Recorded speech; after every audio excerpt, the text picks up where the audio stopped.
Payé à prix fort, voilà comment de nombreux experts indépendants, lucides et critiques décrivent ce fameux projet Baladna installé à Adrar, aux portes du Grand Sud algérien, un projet que le palais d'El Mouradia présente avec emphase comme l'incarnation ultime de la souveraineté alimentaire sous l'ère Tebboune, une initiative hors norme censée redéfinir l'avenir du pays.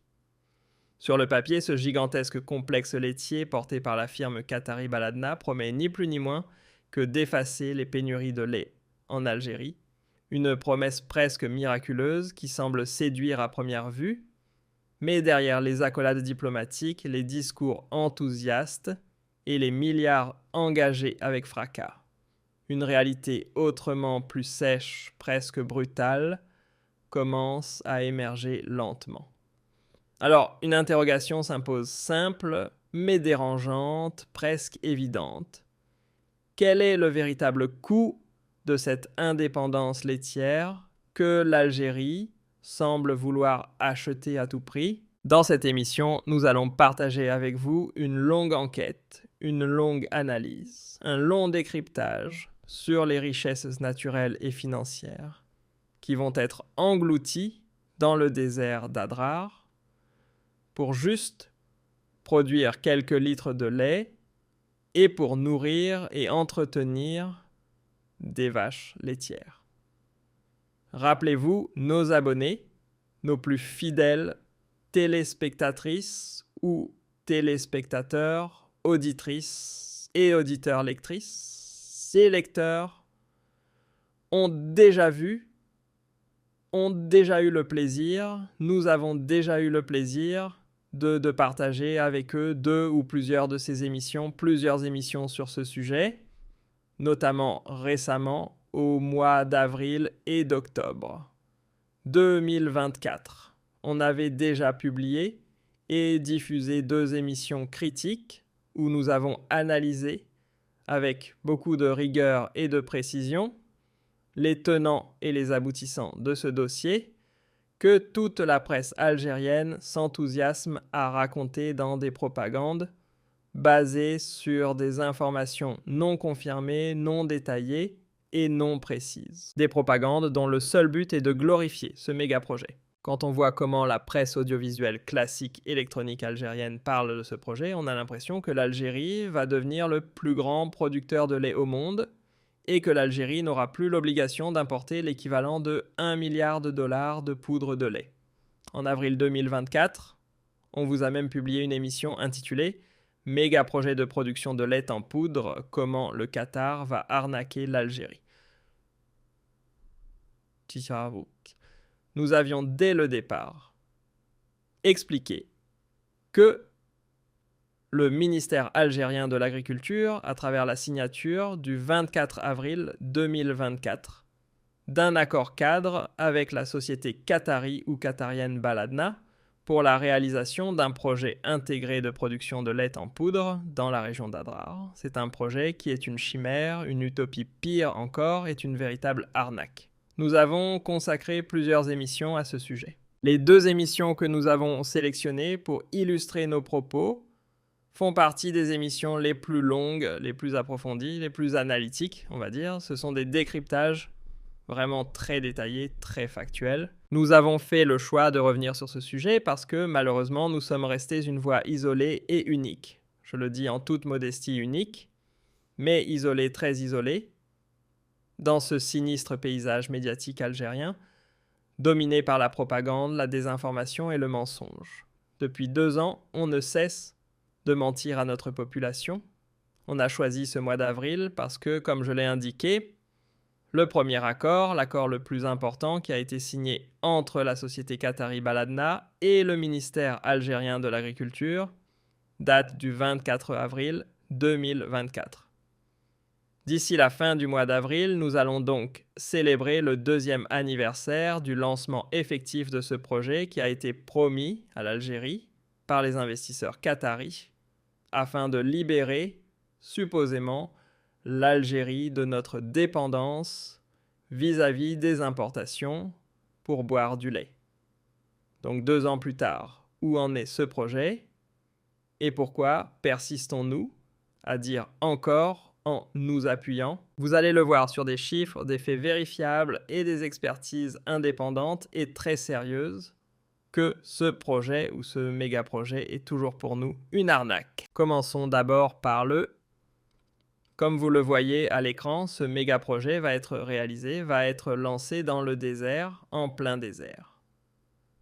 Adrar, ce n'est pas Alger, ce n'est pas Akbou, ce n'est pas Annaba, ce n'est pas Guelma, c'est l'Algérie dans toute l'immensité de son territoire. L'Algérie fait quand même partie des 10 ou 11 plus grands territoires du monde. Donc nous avons laissé de côté tous les hauts plateaux, les plaines, etc., les steppes, les villes de l'intérieur du pays ou du nord, pour aller élever des vaches dans l'extrême sud algérien.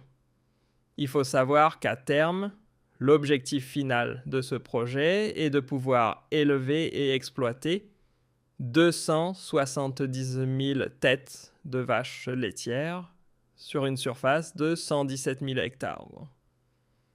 Sauf que pour donner de l'eau, pour pouvoir élever ces vaches, il faut les nourrir et leur donner à boire.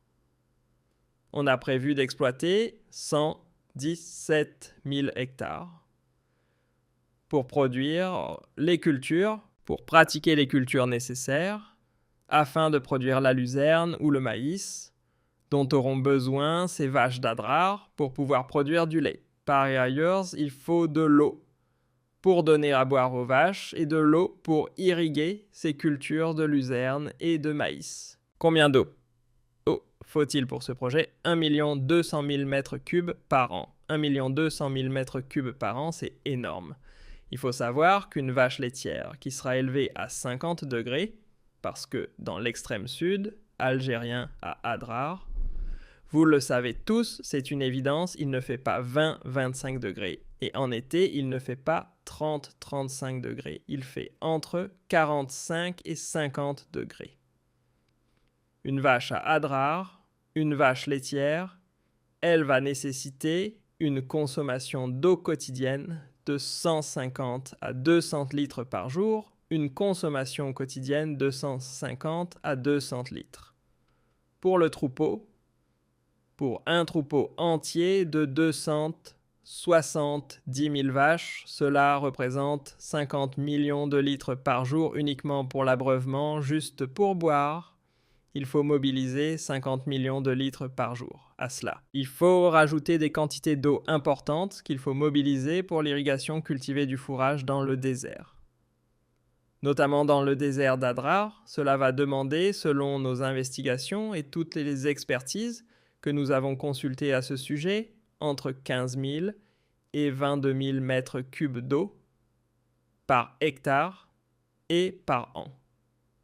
Chaque hectare pour chaque année va consommer entre 15 000 et 20 000 mètres cubes. Donc pour 117 000 hectares, on peut parler plus facilement, très aisément, de plus d'1 milliard de mètres cubes par an, 1 milliard de mètres cubes par an. Cette eau n'est pas gratuite. Cette eau, elle est très précieuse. Elle ne tombe pas du ciel, puisque la pluviométrie à Adrar est extrêmement faible, pour ne pas dire quasi inexistante. Cette eau que l'on devra fournir aux vaches et aux terres agricoles pour la production des aliments de bétail, ce n'est pas une eau qui va tomber du ciel. Ce ne sera pas de la pluie, ce ne sera pas de l'heure de pluie, ce sera l'eau des nappes phréatiques du Grand Sud algérien, et notamment de la fameuse nappe, qui est la nappe albienne, qui est l'une des plus grandes nappes d'eau souterraines dans le monde et qui date de plusieurs millénaires. C'est une eau qui s'est accumulée à plus de 200, entre 200 et 500 mètres au-dessous du sol dans les sols du désert algérien. Une eau qui n'est pas renouvelable et dont l'exploitation nécessite une logistique extrêmement lourde et importante, ainsi que des investissements financiers considérables. Le coût de cette eau est estimé par tous les experts connaisseurs et spécialistes des eaux souterraines et des nappes phréatiques profondes. Cette eau, pour l'exploiter sa valeur, est estimée à plus de plusieurs centaines de milliards de dollars. La valeur de cette eau, elle est précieuse de l'eau stockée à 500 mètres dans les sols d'un désert dans une région sèche, marquée par la sécheresse absolue et l'absence de pluie, sa valeur n'a pas de prix. Et c'est une eau que l'on aurait pu utiliser pour d'autres cultures adaptées au désert et aussi pour fournir, faire boire et étancher la soif de plusieurs millions d'Algériens et d'Algériennes. Donc la valeur économique de cette eau, elle est estimée à plusieurs centaines de milliards. Parce que s'il n'y avait pas cette eau, cette nappe albienne est un atout stratégique de l'Algérie. Pour les générations futures, c'est l'arme que l'Algérie pourrait utiliser contre la soif et la sécheresse. Donc sa valeur, elle est inestimable.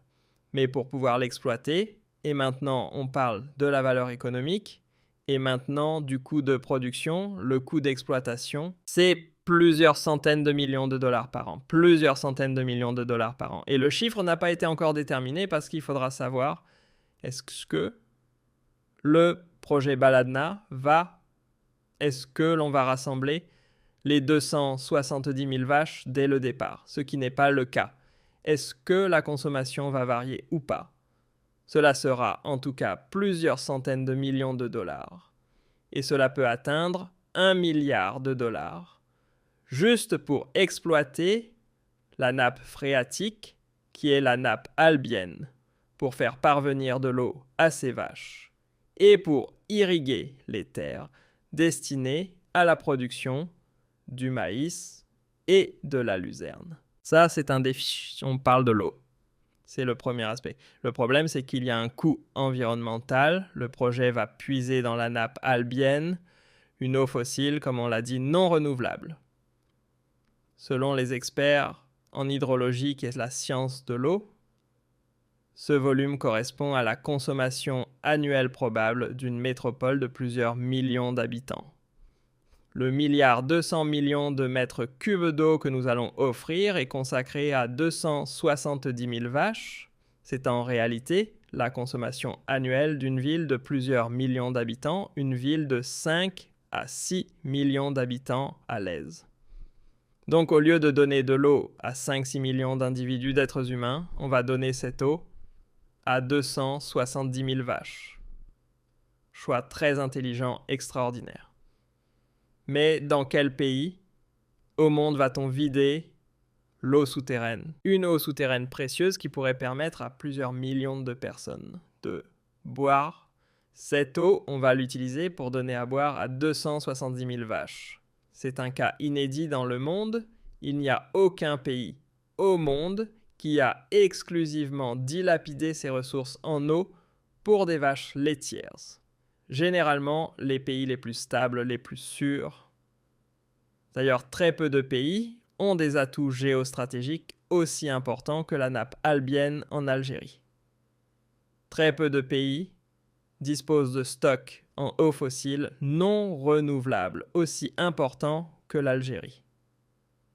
Aucun pays n'a dilapidé son eau alors que nous parlons de l'or bleu. L'eau, c'est l'or bleu. Il y a l'or noir qui est le pétrole. Il y a l'or bleu qui est l'eau. Plusieurs expertises. Plusieurs notes savantes indiquent que le monde de demain risque de connaître des guerres de l'eau.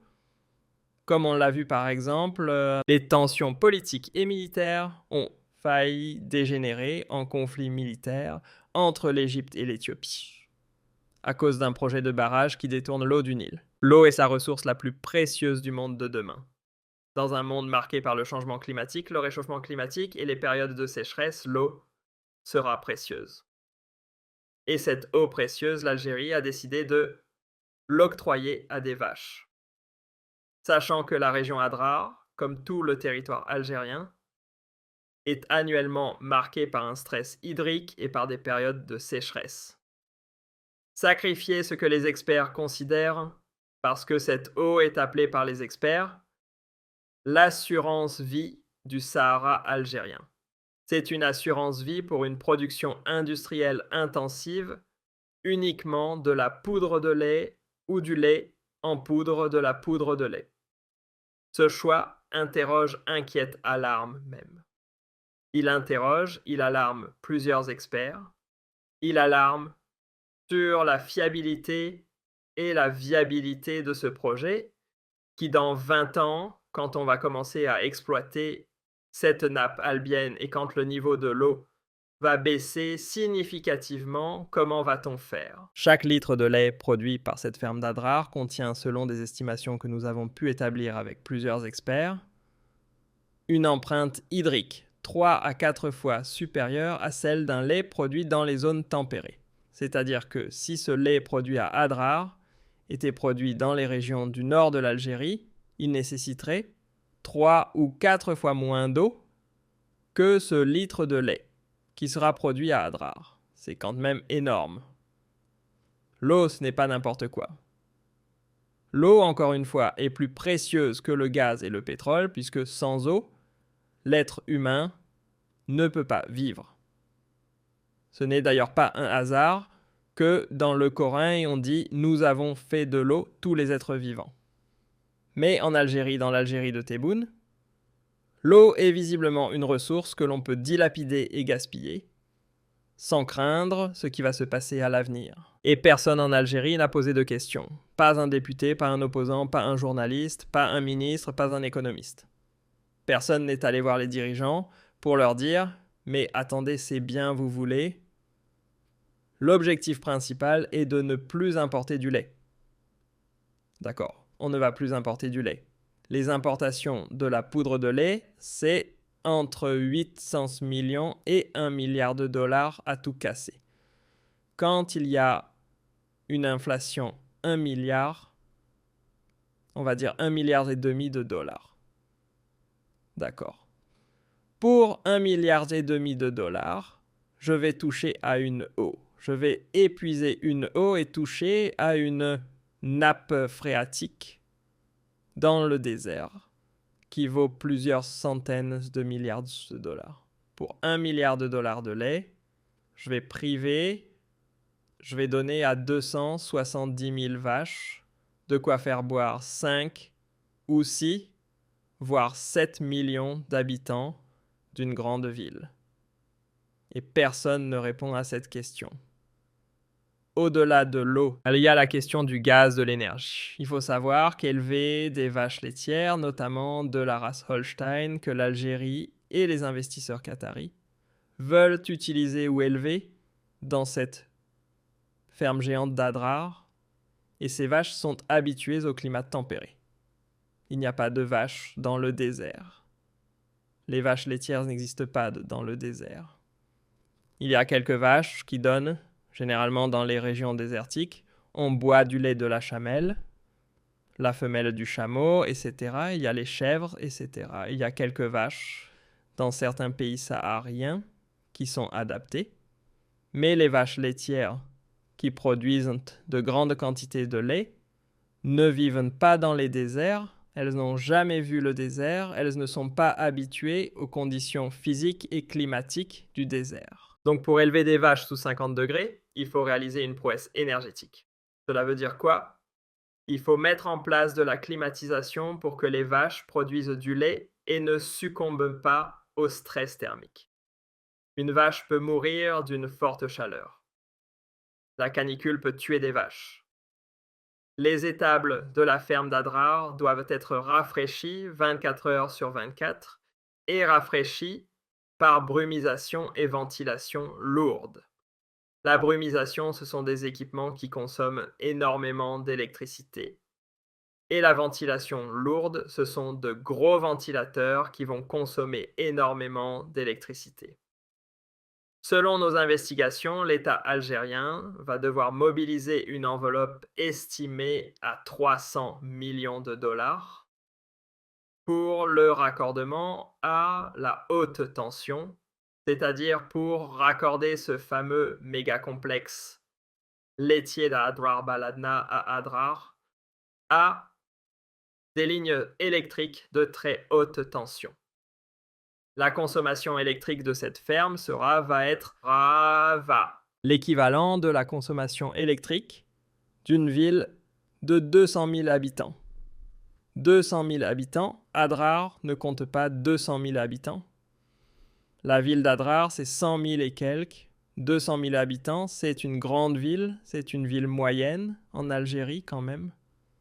200 000 habitants. Ces 270 000 vaches vont donc nous coûter en électricité l'équivalent de la consommation de 200 000 habitants en électricité, mais aussi, il faut ajouter le gaz. Il faut savoir que l'électricité en Algérie est produite à 99% avec du gaz. Donc pour alimenter les infrastructures nécessaires, les infrastructures électriques nécessaires au fonctionnement du projet de la ferme Baladna, l'Algérie va devoir brûler son gaz naturel et utiliser ce gaz à des prix subventionnés afin de produire de l'électricité. Selon nos estimations, il va falloir entre 70 et 100 millions de dollars de gaz, de volume de gaz qui vont être utilisés et exploités pour le fonctionnement énergétique et pour couvrir les besoins énergétiques de la méga-ferme de vaches laitières à Adrar. Et ce gaz représente un manque à gagner pour l'Algérie parce que l'on aurait pu l'exporter et on aurait pu gagner l'équivalent de 100 millions de dollars. Au lieu de gagner 100 millions de dollars, au niveau de nos exportations, on va gaspiller ce gaz pour élever des vaches. Par ailleurs, l'investissement initial annoncé par l'État algérien, qui est de 3,5 milliards de dollars, et son montage financier reste pour le moment très opaque, voire même scandaleux comme nous l'avons révélé dans nos émissions précédentes. Par le passé, notamment en avril 2024 et en octobre 2024, on avait expliqué que l'Algérie s'est alliée avec le Qatar. Le Qatar est un pays très riche. C'est un grand bailleur de fonds. Dans le monde entier, quand on fait appel à des actionnaires ou à des partenaires venant des pays du Golfe comme les Qataris, normalement, on s'attend à ce que ces derniers financent eux-mêmes l'intégralité du projet. Eh bien, ce n'est pas le cas, puisque l'État algérien est celui qui va financer la moitié de ces 3,5 milliards de dollars, et encore, selon nos investigations, les Qataris ne vont injecter que l'équivalent de 500 millions de dollars. Tout le reste sera financé par le FNI et par des banques algériennes. Ce sont 3 milliards de dollars que l'État algérien va mobiliser pour financer ce projet. Les Qataris ne viendront qu'avec 500 millions de dollars. Et encore, ces 500 millions de dollars, on ne les a pas encore vus en Algérie. C'est une promesse de l'État algérien pour le coût de réalisation de ce projet. La réalisation de la ferme, l'acquisition des vaches, les équipements de climatisation, les graines pour les matières premières, les équipements vétérinaires, cela va nous coûter 3,5 milliards de dollars. C'est de quoi importer de la poudre de lait pendant 3 années successives déjà.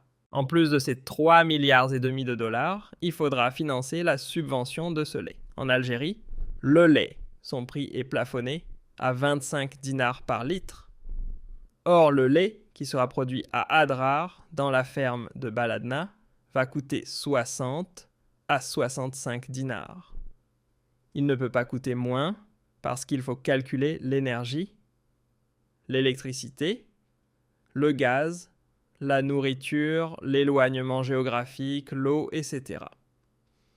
Les coûts de production de ce lait vont revenir à 60 à 65 dinars le litre.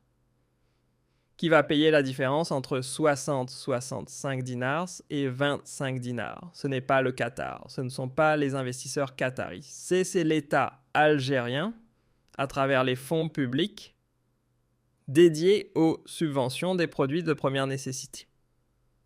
Donc cela sera un budget encore supplémentaire qui pourrait se chiffrer à plusieurs centaines de millions de dollars à la fin. Donc nous sommes confrontés à des incertitudes économiques, à des zones d'ombre, également diplomatiques, puisque l'on ne sait pas si les Qataris vont tenir leurs engagements. Est-ce qu'ils vont s'impliquer financièrement davantage que cela? Est-ce que les Qataris, parce que le Qatar a déjà mené une expérience similaire, c'est vrai que c'est une expérience, la ferme Baladna de 2018, qui a été réalisée en plein désert, elle a réussi, mais ce n'est pas du tout le même projet. Au Qatar, ils ont fait 17 000 vaches, moins de 20 000 vaches. Et le Qatar, c'est un pays de 2 600 000 habitants. Les Qataris, 2 600 000 habitants, dont 80% sont des étrangers. Les Qataris sont à peine même pas 500 000 habitants. 2 600 000 habitants, ce n'est même pas Alger. La capitale Alger, avec ses agglomérations, ses banlieues et ses villes connectées, représente 8 millions d'habitants. Donc, c'est très petit le Qatar avec 17 000 vaches. Ça va, cela suffit. L'Algérie, c'est un pays de presque 50 millions d'habitants. Il faudra donner du lait, offrir du lait à 50 millions de personnes. Donc ce ne sont pas les mêmes objectifs. Et faire un projet, une méga ferme, dans le désert de 20 000 vaches, cela n'a rien à voir avec un projet d'une méga ferme de vaches laitières de plus de 270 000 vaches. Le projet de Baladna en Algérie est 11 ou 12 fois plus grand que le projet du Qatar. Donc du côté algérien, on invoque la souveraineté nationale. Mais est-ce que confier les clés de la sécurité alimentaire du pays à des investisseurs qataris est une très bonne idée? Est-ce que c'est une très bonne idée? Est-ce qu'il faut dilapider des milliards de dollars de gaz, de pétrole, d'eau et d'électricité pour économiser une facture de 800 millions à 1 milliard de dollars d'importation de lait, de poudre de lait?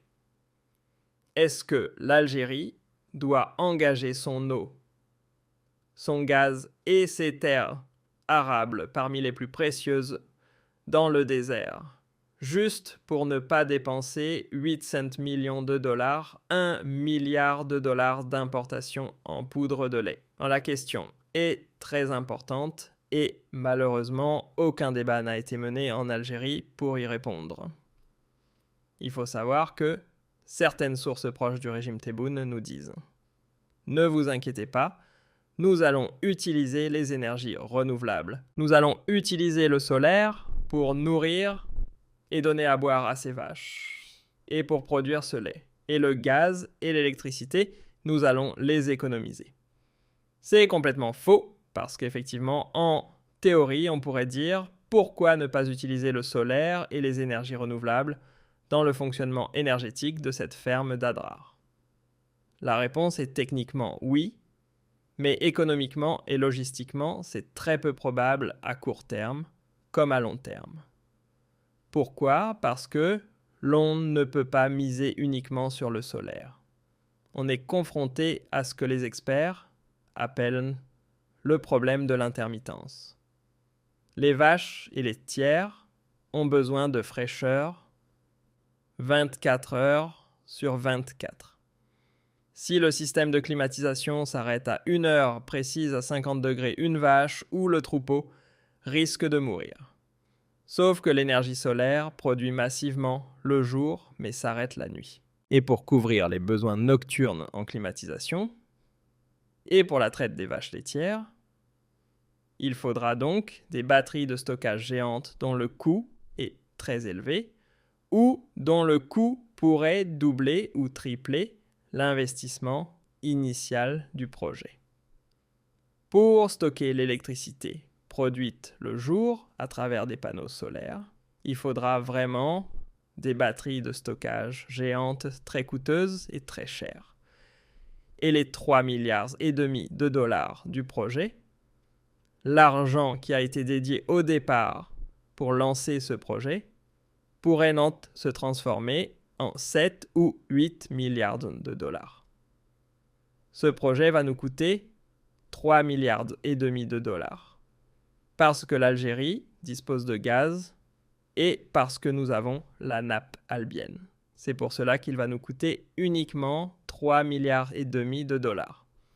Mais si l'on avait calculé le lancement de ce projet sur la base des énergies renouvelables, notamment l'énergie solaire, on se retrouverait à 7, voire même plus de 10 milliards de dollars. Et c'est donc un projet surréaliste et utopique. Je rappelle que les besoins énergétiques d'un complexe de 270 000 vaches laitières en termes de climatisation, d'usines de transformation et de pompage d'eau, nécessite environ 150 à 200 MW.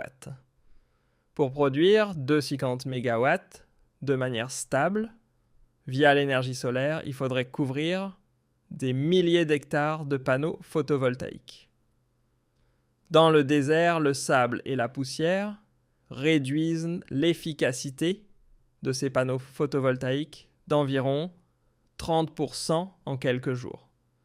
Donc il faudra nettoyer chaque jour des millions de panneaux en plein désert, ce qui constitue un défi logistique encore plus coûteux.